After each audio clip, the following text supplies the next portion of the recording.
السلام علیکم، کیا حال ہے دوستو؟ امید ہے آپ کے اور آپ کے اہل خانہ سلامت ہوں گے۔ اللہ تعالیٰ آپ کو سلامت رکھے۔ اس سے پہلے کی جو ویڈیو تھی اس میں ہم نے دیکھا طلاق کا عمومی مفہوم کہ کس طرح دوسرے مذاہب میں یہ کوئی آسمانی قسم کی کوئی چیز بنائی گئی ہے فانی انسانوں کے درمیان، اور مسلمانوں کے درمیان یہ ایک سول کانٹریکٹ یا معاشرتی معاہدہ ہے جس میں داخل ہو کے باہر نکلا بھی جا سکتا ہے۔ اس میں ہم نے دفعہ 7 کو ڈسکس کیا، فیملی لاز آرڈیننس 1961 کی، اور اس میں بنیادی طور پر ہمیں یہ ڈسکس کیا کہ ایک آدمی کس طرح اپنی بیوی کو طلاق دے سکتا ہے۔ ہم نے یہ دیکھا کہ ہمیشہ جب بھی طلاق دی جائے کسی بھی طرح تو چیئرمین یونین کونسل کو اس کا نوٹس دینا بہت ضروری ہے۔ پھر ہم نے حلالہ کا دیکھا کہ اگر 2 دفعہ طلاق ہو جائے تو وہاں تک حلالے کی ضرورت نہیں ہے، اگر تیسری دفعہ بھی کوئی طلاق دے تو اس کے بعد حلالہ پلانڈ نہیں ہونا چاہیے۔ پلانڈ پہ اللہ اور اس کے رسول نے لعنت فرمائی ہے، یہ بھی ہم نے دیکھا۔ پھر ہم نے طلاق کی کچھ قسمیں برسر جو تھے برسبیل تذکرہ ہم نے دیکھی۔ اس میں ہم نے کہا کہ الہ ایک الہ ہے، الہ میں ایک آدمی اپنی بیوی سے قسم کھاتا ہے کہ میں اس کے پاس نہیں جاؤں گا، 4 ماہ گزرنے دیتا ہے، تو 4 ماہ کے بعد رجوع اس سب سے میں نہیں کرتا تو طلاق وہ 1 ہو جاتی ہے۔ پھر ہم نے دیکھا کہ زہار ہے، زہار میں کوئی آدمی اپنی بیوی کے جسم کو، کس کے حصے کو، پشت کو یا بیوی کو اپنی ماں، بہن یا کسی اور حرام رشتے کے ساتھ، محرم کے ساتھ تشبیہ دیتا ہے، اور اس میں بھی 4 مہینے گزر جاتے ہیں تو اس میں بھی طلاق ایک واقعہ ہو جاتی ہے۔ پھر ہم نے خلا دیکھا۔ خلا میں یہ تھا کہ ایک عورت جو ہے وہ باہمی رضامندی سے یا عدالت میں جا کے وہ یہ کہتی ہے کہ بھی میں اس آدمی سے چھٹکارا چاہتی ہوں، تو اس کے بدلے وہ رینسم یا فدیہ دیتی ہے۔ اگر آدمی مان لیتا ہے تو اس میں بھی ایک طلاق ہو جاتی ہے۔ اس کے بعد اس کی ڈگری یا تو کروا لی جائے، یا اگر خاوند طلاق لکھ دے تو وہ اسی طرح دفعہ 7 میں یا دفعہ 8 میں جیسی بھی صورتحال ہو بھیج دی جائے۔ یہ بھی ہم نے دیکھا۔ اور اس میں خاص بات جو میں آپ کو عرض کرنا چاہتا ہوں وہ یہ خلا میں عورت اس بات کی مکلف نہیں ہے کوئی وجہ بیان کرے۔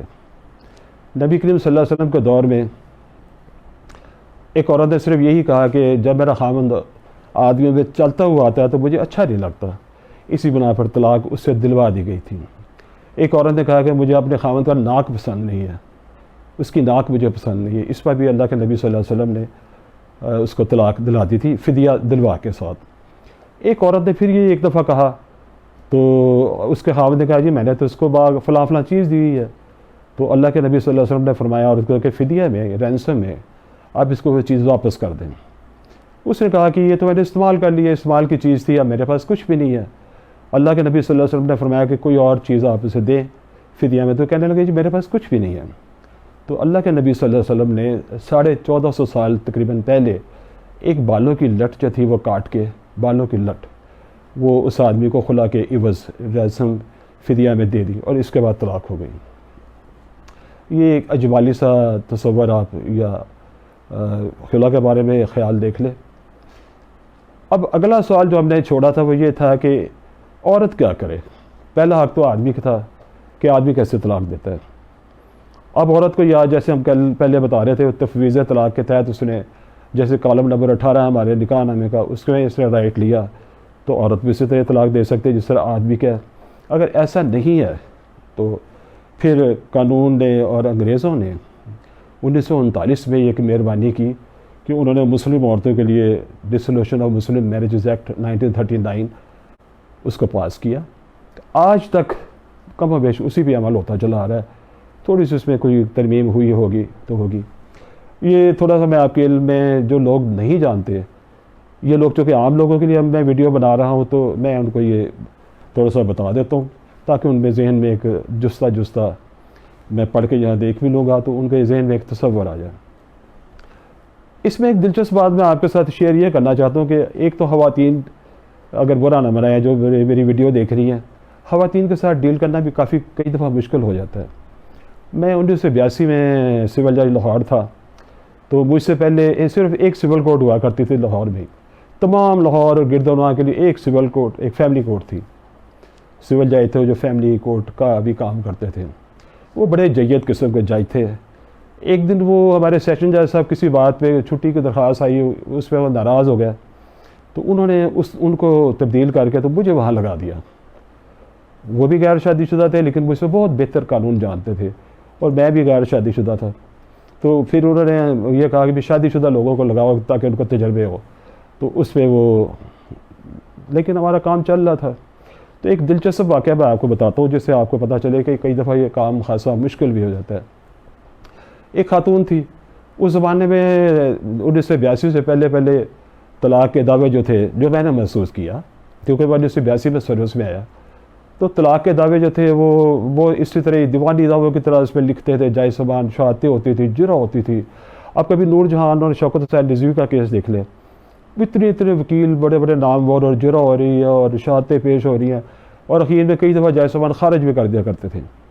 تو پہلی دفعہ 80 کے عشرے میں ڈاکٹر جاوید اقبال صاحب تھے جو chief justice Lahore high court تھے, ان کی طرف سے ایک لینڈ مارک اتھارٹی آئی تھی جس میں خلا کا اسلامی تصور جو ہے وہ پہلی دفعہ انٹروڈیوس کرایا گیا اور کافی کام آسان ہو گیا. اس کے بعد آج کل تو خیر بہت ہی وہ بھی ہم ڈسکس کریں گے, آج کل تو اور ہی نوعیت بدل گئی ہے. تو خاتون تھی جن کا دعویٰ 2 سال سے چل رہا تھا. تو اس میں خاتون بڑا برا بھلا کہہ رہی تھی, چیختی چلاتی تھی, کوئی تھوڑی بہت پڑھی لکھی بھی تھی میرا خیال ہے. تو ان کا میں نے سن کے تو دیکھ کے اور ان کا رویہ لکھ کے اور ان کی باتیں لکھ کے میں نے وہ دعویٰ ڈگری کر دیا. 3-4 دن گزرے ہوں گے تو وہ دیکھا کہ سامنے وہ عورت خاتون کھڑی ہیں عدالت کے باہر اور چھوٹے چھوٹے بچے ساتھ ہیں. اب جب عدالت کا وقت ختم ہوا پھر وہاں کھڑی ہیں. اور میں نے ان کو بلا لیا, میں نے کہا کہ بیوی آپ اب یہاں کیوں کھڑی ہیں, آپ کا ہو گیا کام, فیصلہ ہو گیا؟ تو کہنے لگی کہ میں نے آپ سے بات کر لی ہے. میں نے کہا جی بتائیے.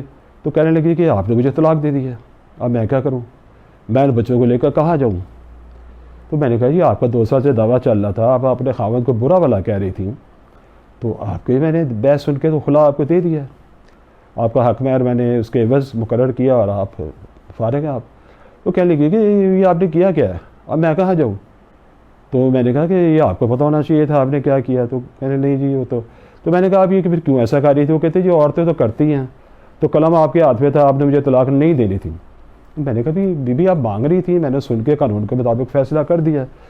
بہرحال میرے ذہن میں یہ تھا, تو میں نے کہا کہ بسانا تو آپ کے خاوند نے ہے. وہ کہتے وہ شاید بسا لے. تو میں نے کہا پھر آپ جائیے, آپ کو 1 طلاق ہوئی ہے, عدالتی ڈگری بھی 1 طلاق کے برابر ہی ہے. اور وہ مطمئن ہو کے شاید چلی گئی. اس کے بعد مجھے نہیں پتا, مطلب بتانے کا مطلب یہ ہے کہ اچھا خاصا یہ کئی دفعہ مشکل کام بھی ہو جاتا ہے. تو اب میں آتا ہوں 1939 کے مسلم میریجز ڈسولوشن ایکٹ میں جو ہے دفعہ 2 ہے, جس کے تحت خواتین عدالتوں میں طلاق کے لیے جا سکتی ہیں. اس کی جو پہلی سب سیکشن ہے وہ یہ ہے کہ کسی آدمی کے ویئر اباؤٹس یعنی اس کا عطا پتہ جو ہے وہ 4 سال تک نہ معلوم ہو سکے تو عورت اس بنا پر طلاق کے لیے عدالت میں آ سکتی ہے. امام ابو حنیفہ رحمہ اللہ کے نزدیک یہ عرصہ 90 سال تھا. انہوں نے کہا کہ ایک عورت کو 90 سال انتظار کرنا چاہیے. ان کے شاگرد تھے ابو یوسف ابو محمد تھے, انہوں نے یہ کہا جو 7 سال, لیکن ہمارے قانون میں 4 سال ہے. تو 4 سال کی ایک مدت بڑی ریزنیبل ہے. آج کل جو پرنٹ میڈیا اور الیکٹرانک میڈیا کا دور ہے, اس میں اگر 4 سال تک کسی آدمی کے ویئر اباؤٹس کا پتہ نہیں چلتا تو یہ ایک طلاق کی گراؤنڈ بن سکتی ہے. لیکن اس میں ایک شرط یہ ہے کہ اگر وہ ڈگری جو ہے وہ 6 ماہ تک نافذ نہیں ہوتی, مؤثر نہیں ہوتی. اگر 6 ماہ تک خاوند یا اس کی طرف سے کوئی آدمی آ جائے تو عدالت اپنی ڈگری جو ہے وہ مسترد کر دے گی, تو پھر وہاں سے بات چل پڑے گی دوبارہ. یعنی 4 سال تک ویئر اباؤٹس کسی کا پتہ نہیں چلتے. یہ پہلی گراؤنڈ ہے. دوسری گراؤنڈ جو ہمارے لکھی ہے کہ کوئی آدمی اپنی بیوی کو 2 سال تک خرچہ نہیں دیتا تب بھی وہ عورت آ سکتی ہے. اور عورت کو اگر حق مہر نہیں دیتا تو عورت علیحدہ رہ کے حق مہر ملنے تک بھی خرچے کا مطالبہ کر سکتی ہے. 2 سال کا خرچہ ہو گیا. پھر وہ خاوند جو ہے وہ ایک 1961 کے قانون کی خلاف ورزی کرتے ہوئے دوسری شادی کر لیتا ہے, تو یہ بھی عورت کے لیے ایک یہ بنیاد بن جاتی ہے. اس سے اگلی ویڈیو میں سمجھتا ہوں کہ یہ ڈسکس کرنا آپ کے ساتھ کہ کس طرح ایک آدمی دوسری شادی کر سکتا ہے قانون کے مطابق. اس سے بہت سے لوگ بڑے آفیسرز جو ہے بعد میں بڑی مصیبتوں کا شکار ہو جاتے ہیں, لیکن اگر آپ قانون کا سہارا لیں تو اس میں کافی مشکلات حل ہو سکتی ہے. بہرحال یہ ایک وجہ ہے کہ ایک آدمی اگر 1961 کے فیملی لاز آرڈیننس کے اس کے شکری کا قانون شکری کرتے ہوئے اس میں کوئی شادی کر لے تو عورت کو اس کے لیے طلاق کا دعویٰ کر سکتی ہے۔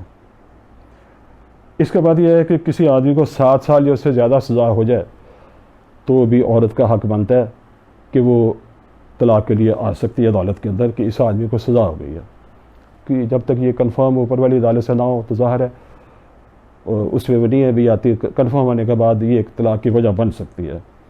اس کے بعد یہ ہے کہ کوئی آدمی 3 سال تک اپنی شادی شدہ جو میریٹل اوبلیگیشنز ہے، شادی شدہ ذمہ داریاں وہ ادا نہیں کرتا تو عورت کے پاس یہ حق آ جاتا ہے کہ وہ طلاق کا دعویٰ کر دے۔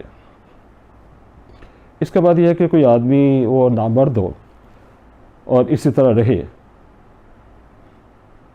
تو اپنی بیوی کے ساتھ جمع نہ کر سکے تو یہ بھی عورت کے لیے ایک وجہ بن سکتی ہے طلاق لینے کے لیے۔ لیکن اس میں یہ ہے کہ خاوند کی درخواست پر 1 سال کا عرصہ دیا جا سکتا ہے۔ اگر 1 سال میں وہ ثابت کر دیتا ہے کہ اب وہ ٹھیک ہو گیا ہے، پوٹینٹ ہو گیا ہے، تو اس کے لیے پھر یہ ہے کہ ڈگری ختم کر دی جائے گی اور اس کی بات پھر آگے سے وہاں سے چل پڑے گی۔ پھر یہ ہے کہ خاوند جو ہے وہ صحیح الدماغ نہ ہو 2 سال تک، اور یا اسے کوڑ ہو یا کوئی ایسی جنسی بیماری ہو جو آگے عورت تک منتقل ہو سکتی ہے، تو اس صورت میں بھی عورت کو طلاق لینے کا حق حاصل ہے۔ پھر یہ ہے کہ خیار البلوغ جسے کہتے ہیں، 16 سال تک اگر وہ اپنے والد یا اس کا کوئی گارڈین ہے وہ کسی کے ساتھ شادی کر دیتا ہے کسی عورت کی، تو 18 سال ہونے پر وہ اس شادی کو مسترد کر سکتی ہے۔ اسے کہتے ہیں آپشن آف پیورٹی، بشرطیکہ کہ وہ رخصتی اس کی نہ ہوئی ہو تو وہ اس کو خود عورت مسترد کر سکتی ہے۔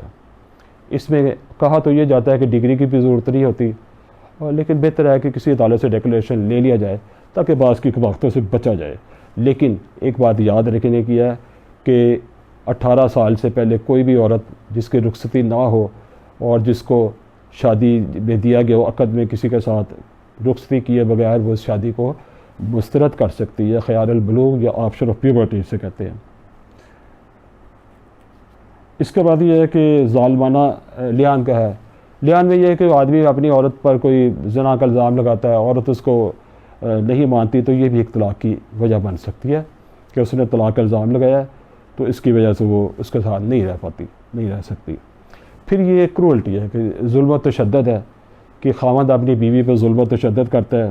یہ ظلم و تشدد جسمانی مار پیٹ بھی ہو سکتی ہے، یا اس کے ساتھ وہ رویہ اس کا ایسا ہے، مار پیٹ بھلے نہ ہو لیکن رویہ ایسا ہے جو ظالمانہ ہے یا اپ ٹو دی مارک نہیں ہے، تو یہ بھی شادی توڑنے کی ایک وجہ عورت کی بن سکتی ہے۔